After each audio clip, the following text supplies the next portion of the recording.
अत्यंत रोचक कथा सुनाऊंगा। तत्पश्चात मैं रामायण में से रावण की भूमिका के 2 अंश प्रस्तुत करूंगा। ये भूमिका सियावर रामचंद्र की जय इस बाल नाट्य का एक अंश है। तो चलिए पहले मैं आपको गणेश जी और रावण की कथा सुनाता हूँ। प्राचीन समय की बात है। गुरु शुक्राचार्य ने रावण की माता कैकसी से कहा, पुत्री कैकसी, रावण के दुष्कर्मों के कारण उसका और पूरे असुर कुल का विनाश हो सकता है। इस विनाश को रोकने का एक ही उपाय है कि रावण अपने आराध्य देवता भोलेनाथ को लंका में बसने के लिए विवश करे। माता कैकसी के कहने पर रावण ने शिव जी की घोर तपस्या की, परंतु जब वर मांगने का समय आया तब वे भक्ति में विलीन होकर केवल शिव जी के चरणों की धूल मांग कर ले आए। शिव जी ने इस बात से प्रसन्न होकर रावण को चंद्रहास खड्ग प्रदान किया। माता कैकसी ने रावण को डांटकर फिर से शिव जी को अपने साथ लंका लाने का आदेश दिया। इस बार रावण ने माता पार्वती को मांग लिया और उनके साथ विवाह करने की चाहत व्यक्त की। शिव जी तो भोलेनाथ थे, भक्त जो भी मांगते वे दे ही देते, इसलिए माता पार्वती को रावण के साथ जाना तो पड़ा।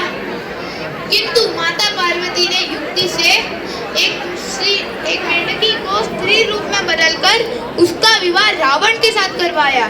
ये स्त्री मंदोदरी थी। रावण मंदोदरी को पार्वती समझकर लंका ले गए। माता कैकसी ने रावण को फिर से डांट कर भेजा और इस बार कहा कि यदि शिव जी स्वयं रावण के साथ न आए तो रावण उनका आत्मलिंग साथ ले आए। रावण ने फिर से घोर तपस्या की।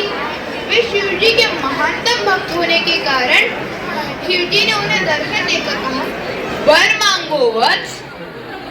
रावण ने जब उनको अपने साथ लंका ले जाने की मांग की तब शिव जी ने उन्हें चेतावनी दी कि वे अनुचित वर ना मांगे, परंतु अंत में शिव जी उन्हें मना न कर सके।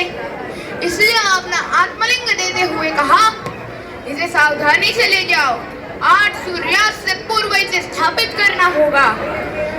ये जिस जगह पर सर्वप्रथम भूमि पर रखा जाएगा ये वहीं पर स्थापित हो जाएगा। गणेश जी को ज्ञात था कि यदि शिव जी का आत्मलिंग लंका पहुंचता तो अनर्थ हो जाता, क्योंकि तब रावण के पापों का घड़ा भरने के बावजूद प्रभु श्री नारायण उनके राम अवतार में रावण का संहार नहीं कर पाते। ऐसा क्यों? क्योंकि अगर शिव जी की छत्र छाया रावण पर होती तो राम जी उन पर प्रहार नहीं कर पाते। ये दूर दृष्टि रखते हुए गणेश जी युक्ति से रावण के साथ लंका की ओर गए।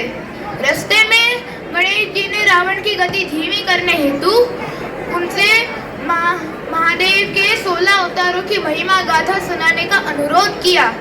कथा सुनाने के बदले में वे बीच बीच में रावण को जलपान कराते रहे।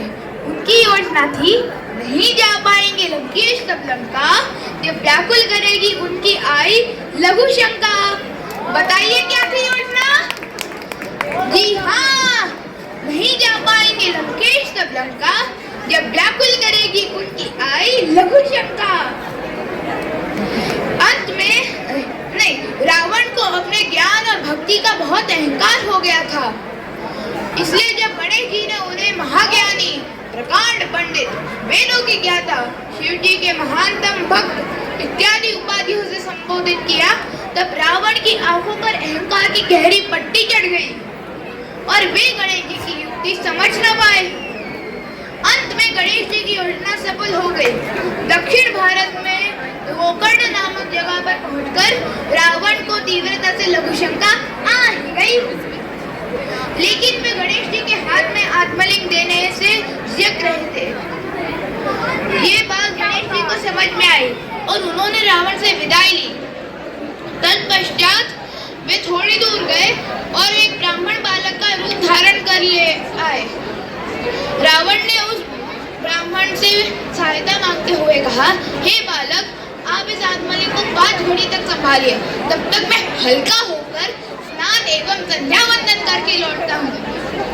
ब्राह्मण रूपी वाला गणेश जी ने कहा, ये आत्मलिंग अत्यंत भारी है, यदि आप 5 घड़ी समाप्त होने तक नहीं लौटे तो मैं इस आत्मलिंग को इसी स्थान पर भूमि पर रखने के लिए विवश हो जाऊंगा। रावण को शीघ्रता से लघु शंका का निवारण करना था और इसलिए उन्होंने बिना सोचे शर्त स्वीकार कर ली। गणेश जी को ज्ञात था कि रावण इतनी जल्दी लौट नहीं पाएंगे और ऐसा ही हुआ। 5 घड़ी समाप्त होते ही गणेश जी ने उस आत्मलिंग को उसी स्थान पर स्थापित कर दिया। रावण को यह देखकर बहुत क्रोध आया और उन्होंने आत्मलिंग को पृथ्वी से उखाड़ने का प्रयास किया।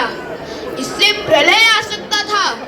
तब गणेश जी ने उनका विराट रूप धारण किया और रावण को चेतावनी दी कि वे उनके हठ के कारण पृथ्वी का सर्वनाश न करे। गणेश जी ने कहा, लंकेश, आपने मुझे महादेव के 16 अवतारों की महिमा गाथा सुनाई। उनके द्वारा नियत जीवन के उत्तम जीवन के 16 सूत्रों की सीख दी, लेकिन उनका स्वयं पालन नहीं किया। नहीं तो आपकी ऐसी दुर्दशा नहीं होती।